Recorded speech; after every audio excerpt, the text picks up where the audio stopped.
Hi guys, welcome to my podcast. My name is Nicole and I'm the brains and the beauty behind Yarncraft by Nicole. Welcome to this podcast. This is the first one of 2023. It's been about 3 weeks since I posted anything here and they have been delightfully spent resting and relaxing over the holiday season. I'm honestly very thankful that I have enough voice to do this podcast today because I've also been sick over the holidays. So I'm very glad that I'm feeling a little bit better and that hopefully I can make it through this without coughing too much. Today's featured make is one of the makes that I created over the holidays, one of the ones that I made over the holidays. And this is the Juvie Chevron Cowl from TL Yarncrafts. Guys, just look at all of these colors. I made this predominantly in the car ride from Michigan to Georgia and then finished it up once I got to Georgia. But it is a beautiful cowl that uses the Tunisian Chevron stripe. Look at all that. And this is something that I had not known how to do before. I have made a couple patterns from the Tunisian crochet handbook that Tony came out with early last year, maybe the year before. And I always saw this cowl and thought it was very cute. And Wonderland Yarns, who I work with and collaborate with, sent me a mini set. All of the solids are from their, I think it's called Knickknackery mini set. I'll let you know in the description below. And then a variegated to match it. And it is just perfect for this project. Originally, I was going to do my own design with this, but honestly, after school and finally getting a break for the holidays, it's like, you know what? I need a project where I don't have to think about how to create it, how to do it. I can just make it. And this was just the perfect project. I used 5 different colors of mini skeins, and then I used about half for each of the blocks of color, and then the other half for the next time that I use that color. So I still have a little bit left over of each color and then a decent amount left over of the gray that I'm going to figure out something to do with some scrappy sport weight yarn because I've started to get a decent amount of scraps at the sport weight. But I love this. It is much more beginner friendly than I thought it would be. I know how to do chevrons in traditional crochet, and I thought that chevrons in Tunisian crochet was going to be a lot more tricky than it was. And I just used the written directions. I didn't need to look at videos, but if you did, Tony has a ton of those here on YouTube. So I love this project. This is the Juvie Chevron Cowl. And today has been very gray and a little bit dreary here in Michigan, so this is a perfect way to add a little color. Over the holidays, I made lots of stuff, which was awesome. So I'm going to show you some of the things that I made. I think I'll start with this. I think I showed this to you. I might not have the last time that we were working on this. This is another Tony project. I thought I had a little run in there, but I don't. Another Tony project. This is the Rancher Shawl. It's another Tunisian one. It looks a little wrinkled because it was in a bag until I pulled it out for this from when we came back from Georgia. But this is using the Frosted Stitches mini skeins from her library collection, which I think I've shown you on here before. But they're just so pretty. And I am not usually a neutral lover, clearly, but I have been starting to gravitate towards more like warm browns and caramels. And this fade of all of these neutrals is stunning. I love this. And then once it gets into the jewel tones, I mean, forget about it. I ended this shawl when I was lining up the colors in the order that I wanted to do this. I knew that I wanted to end with this color because this was my favorite one of the collection. And I decided not to do the tassels. The pattern has you make tassels with forks, which are super cute, but I wanted more of the color to show here on the end. And since I was using a little less yardage than the pattern called for, and because I know that tassels on me will probably get caught on something and come off, I decided to go tasselless, but I love this. I will say that the end is curling up a little bit more than I expected. So I think that when I was doing the slip stitch finishing on this, I think I did it just a little bit too tightly. And then when I was blocking this at my parents' house, I didn't have my blocking mat and pins. So it didn't get quite the normal block to help with that curl that I usually do. So I might end up blocking it again, but I love it. It's so cute. And I really like the shape of this. It's all Tunisian simple stitch. You fade from one color to the next. And the way that it's made, instead of just a traditional triangle, it's very graceful. I like it. So this is the Rancher Shawl, also from Tony, TL Yarncrafts. And this is used in the Frosted Stitches library collection. It's so good. I love it. I love it. On my Tunisian kick, I decided that I wanted to try the Tunisian block stitch, and my mom had some yarn at her house that she's like, I'm never going to use this. I bought it I bought this cream color for a project that I ended up not using it for, and then I think I bought the red on a whim, and I don't know what I'm going to do with it. Have at it. And so I was like, cool, I will. So again, I used one of TL Yarncrafts videos to figure out how to do the block stitch. And when I saw the red and the cream together, I'm like, this looks like brick and mortar. So I decided to kind of play with that theme, and I love it. And this block stitch is also not as complicated as I thought it was. And I now want to do all the things with it. I'm imagining a cardigan with this at the bottom, just kind of this grid pattern. I don't know. I've got ideas. That's the thing. When you like to design, is when you're working on one project, you're also thinking about the 3 or 4 or 10 other projects that you want to be working on. But I made this simple cowl by doing the block stitch pretty much until I ran out of most of the cream. And I can kind of show you the size of it. And then ended up doing a border. Like, that's just so cute. Oh, and it's very Americana with this denim. Until I ran out of most of the cream, and then I seamed it. The seam is pretty noticeable right here. Seamed it together, and then I went around the top and the bottom with a row of single crochet, a row of double crochet, and then another row of single crochet. So who knows, maybe this will become a YouTube tutorial. Y'all know I love a cowl. And it was fun, and it was simple. And I like it because it looks hard, but it's not. TL Yarncrafts has a couple of patterns with this motif, including a really cool shawl. There's a blanket, there's a hat, and a lot of times when she uses this, she uses a color changing yarn as like the background color, so it looks even more complicated, and it's not. So I don't know what this is going to call it. I've been affectionately referring to it as the brick and mortar cowl. Maybe one day I'll do a tutorial or a pattern for this, but it was very simple.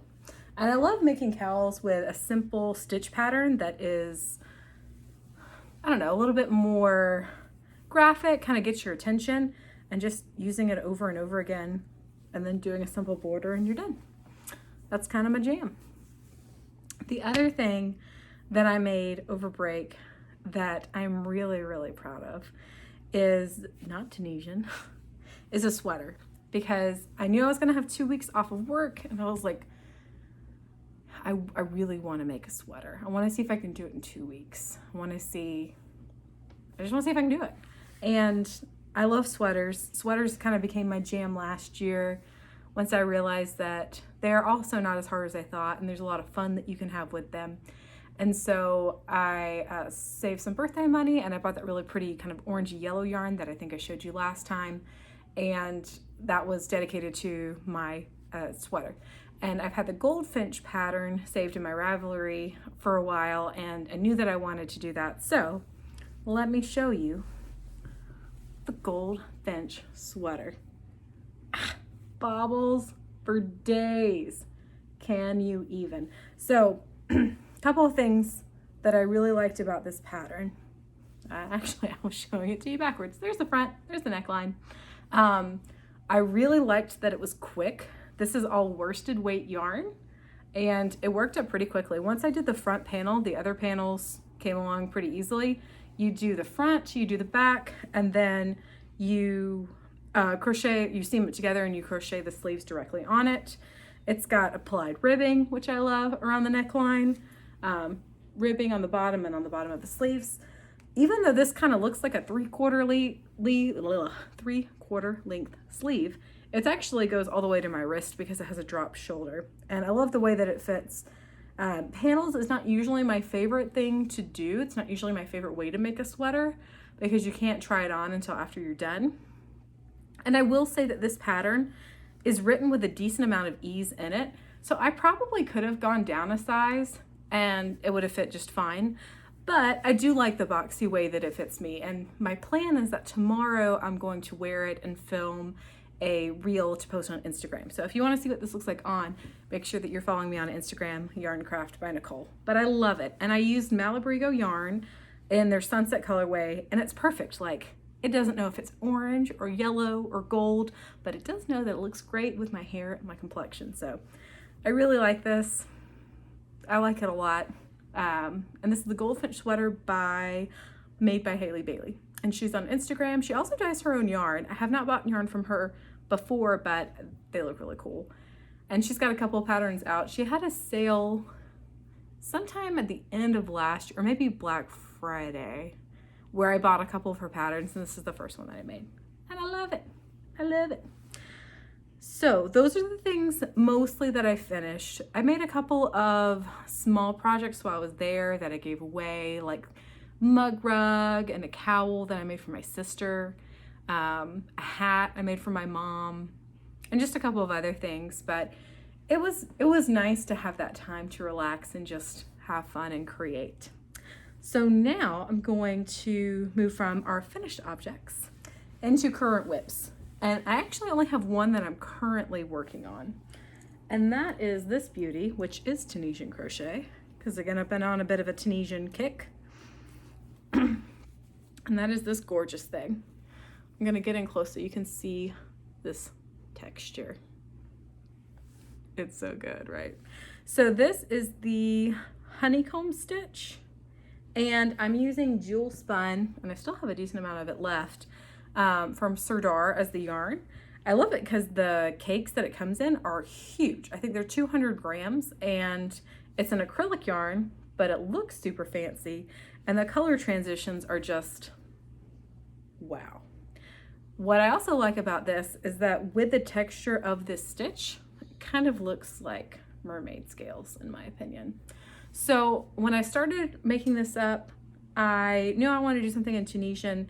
I was originally thinking a pillow cover, but I think I'm actually just gonna make it a table runner, or a little centerpiece. So once I get to this bluish gray section again, which I think I'm pretty close to, I will stop and then I'll do a border around the edge of it. And if it comes out cute, that might become another pattern eventually. I'm enjoying this now as just like playing with yarn, seeing what I like, seeing what I want to continue to try and play with. And then hopefully that will lead to lots of tutorials and patterns coming out for y'all. There is for sure another cowl pattern that uses the Tunisian two-tone that I want to put out within the next couple of weeks. My goal was to put it out over Christmas, but with being sick, literally today has been the first day I've been able to talk this long without coughing. So that is why I haven't done that. But hopefully soon I will be able to do that. So that is my current whip, but I did bring some other yarns to show you that I'm planning a couple of other projects with. I decided after the holidays and just after kind of, I don't know, resting in the amount of excess yarn, having excess time, just seeing how much we had, that I decided for January, I am not going to buy any new yarn. And it might go into February as well. I have lots of yarn. I have lots of yarn that I have ideas for projects for. And if I keep just buying what looks really pretty or what I know I will use eventually, I won't use what I already have. So for me, I'm taking January for sure off of buying new yarn. And that means I probably won't be doing many pattern tests in January either.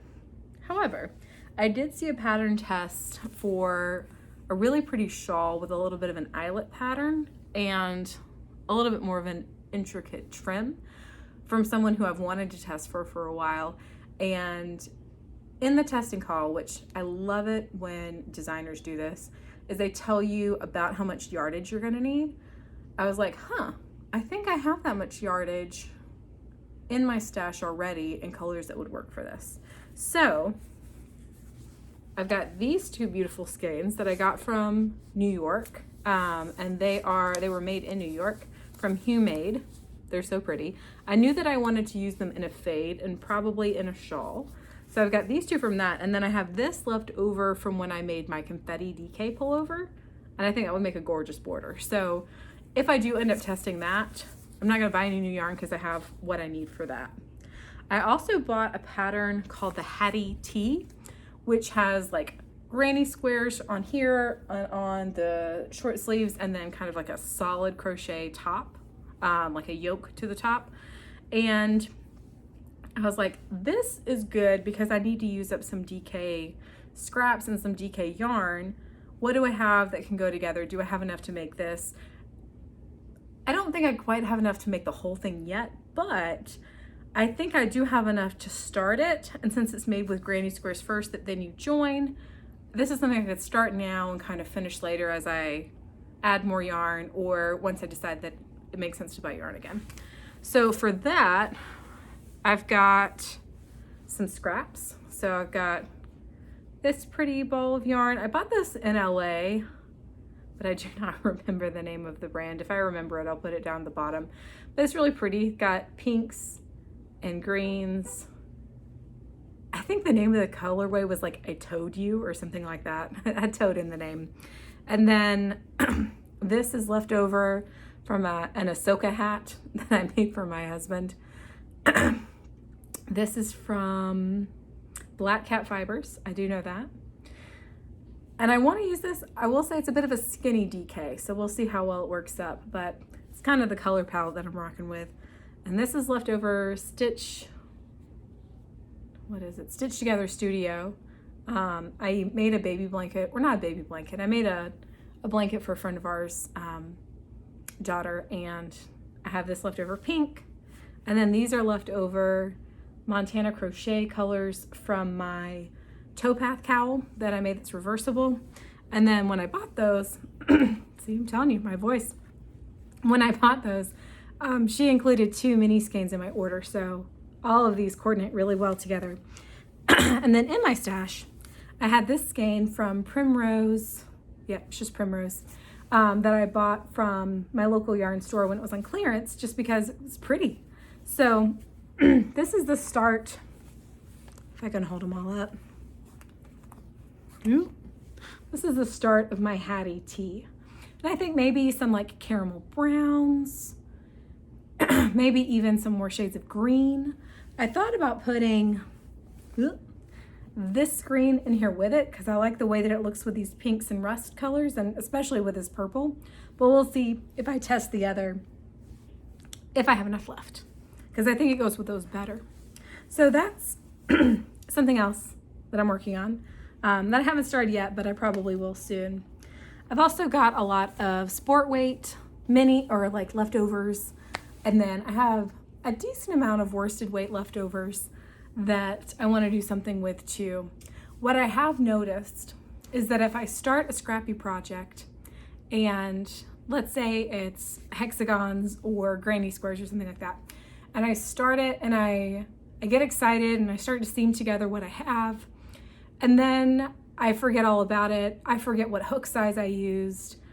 I don't leave myself any notes. And then, you know, a project that is 30% done ends up getting thrown away or donated or taken back apart because I started it without finishing it. So it works better if I know how much, if I have kind of a lot to start with and then just using it all up, as opposed to using it as I go. So I'll be going through my stash and seeing what I can do.